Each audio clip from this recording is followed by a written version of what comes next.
தருமபுரி மாவட்டம் பாப்பிரெட்டிப்பட்டி தொகுதி திமுக வேட்பாளர் பழனியப்பன் விழுதுப்பட்டி பகுதியில் தீவிர வாக்கு சேகரிப்பில் ஈடுபட்டார். அப்போது பேசிய அவர், தமிழக முதல்வர் மு.க.ஸ்டாலின் வாக்களித்தவர் வாக்களிக்காதவர் என்று பாராமல் அனைவருக்கும் பொதுவான திட்டங்களை வழங்கி வருவதாக பெருமிதம் தெரிவித்தார்.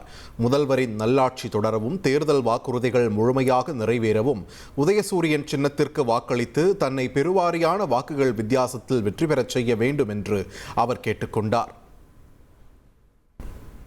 முதலமைச்சர் அவர்கள் தமிழ்நாட்டுடைய உரிமைக்காக போராடி வருகிறார்.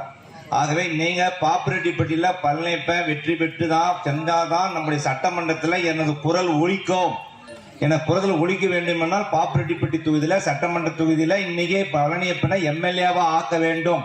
ஆகவே தான் கேட்கிறேன், பாப்பிரெட்டிப்பட்டி தொகுதி பழனியப்பன் எம்எல்ஏ ஆக வேண்டும் என்று சொன்னால், இந்த ஊருக்கு பல பிரச்சனைகள் இருக்குது, அது என் காதுக்கு வருது. இருந்தாலும் கூட அதையெல்லாம் நிறைவேற்றுவதற்கு எனக்கு சட்டமன்றத்திலே பேசி குரல் கொடுப்பது, மாண்புமிகு முதலமைச்சருடைய கவனத்துக்கு எடுத்து சென்று குரல் கொடுப்பதற்கு நீ வாய்ப்பினை வழங்க வேண்டும். இனி செல்லும் இடமெல்லாம் செய்தி. தந்தி டிவியின் வாட்ஸ்அப் சேனலை ஃபாலோ பண்ணினா செல்ல இருக்கும் இடமெல்லாம் செய்தி. இதோ QR கோட் இப்பவே ஸ்கேன் பண்ணுங்க, ஃபாலோ பண்ணுங்க.